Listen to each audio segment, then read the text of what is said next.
Assalamualaikum warahmatullahi wabarakatuh. It's me again, Faiza. So Alhamdulillah, I just finished my night shift dekat ward for pediatrics pagi tadi lah. So I went back home, catch up on some sleep, and Alhamdulillah dah bangun ni. I decided to catch up on some reading pula lah. Because I think last time masa Big Bad Wolf ada buat banyak sale tu, I like bought like a box of books yang I think macam really intrigues me. It's just that I didn't have the time to read, and most of the time I'm occupied with work, and by the time I go back home I'm too tired, or I have to study for my assessment ke apa kan. And coming up pun ada insyaAllah I'm getting married this December. So macam a lot of things going on lah, and I didn't have the time to actually betul-betul duduk dan berehat and like just read something yang I feel substantial for myself lah. I always feel like dalam kita invest in other people, sort of macam kita nak tolong orang, treat people ke apa, don't ever forget about ourselves lah, yang macam we are a human being yang constantly growing, and we are a product of what we consume.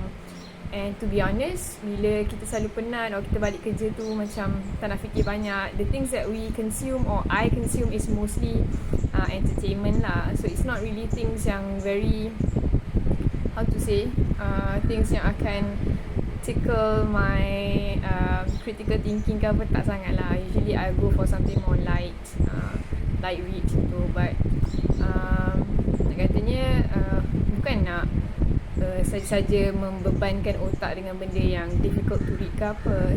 But I think for me the essence of reading is to, first for myself, is to humble me as a human being, untuk I sentiasa gerak ke arah selalu improve diri, selalu baca try to baca kisah hidup orang-orang yang very inspirational and have done a lot of things in their lives, and try to emulate that, try to not like copy them, tapi jadikan itu sebagai sumber inspirasi lah untuk you yourself pun macam live a good life, sort of gitulah. And also bila membaca ni selain dia mengajar humility, it also builds your maturity.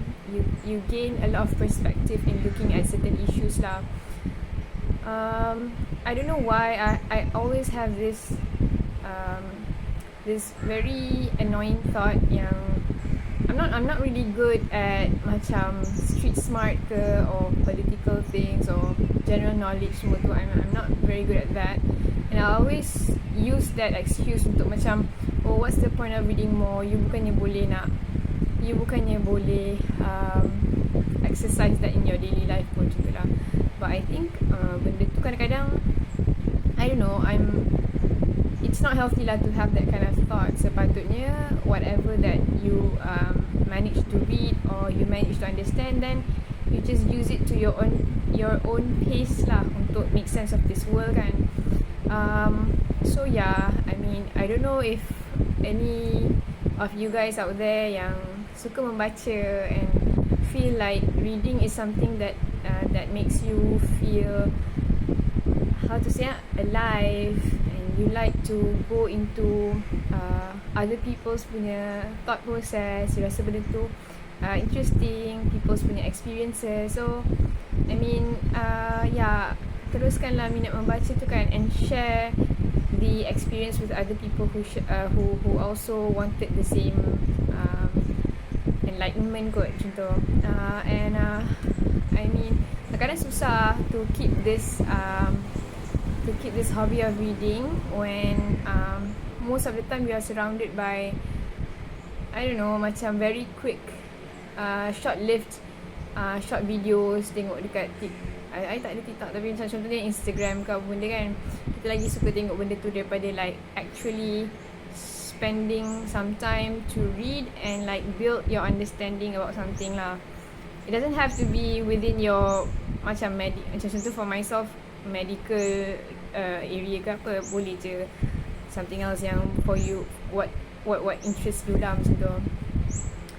So yeah, I mean I hope I could like be more consistent with reading and probably produce something lah kot from the books that I read. Contohnya macam currently I'm reading Memory Bukan Memoir by Dr. Mazli Malik. I've always been inspired by him lah, especially when the time yang dia jadi kita punya Menteri Pendidikan and trying to like implement some, not drastic, tapi he's trying to implement some changes lah, and I see like in this time and age yang kita rasa macam we are too stuck in the old system yang we couldn't do any change ke apa kan. It's really refreshing lah to see him. He is one of the many people yang try to make changes in this world. So I hope that in our daily mundane lives, all the dosage of motivation that we get from our reading tu boleh inspire us to make changes, if not big, like small consistent changes in our lives to make it better lah, insyaAllah. Assalamualaikum. I don't know who's watching, but if you want to reach out and like share about a book or a book that moves you ke apa, like feel free to. Yeah. Bye. Assalamualaikum.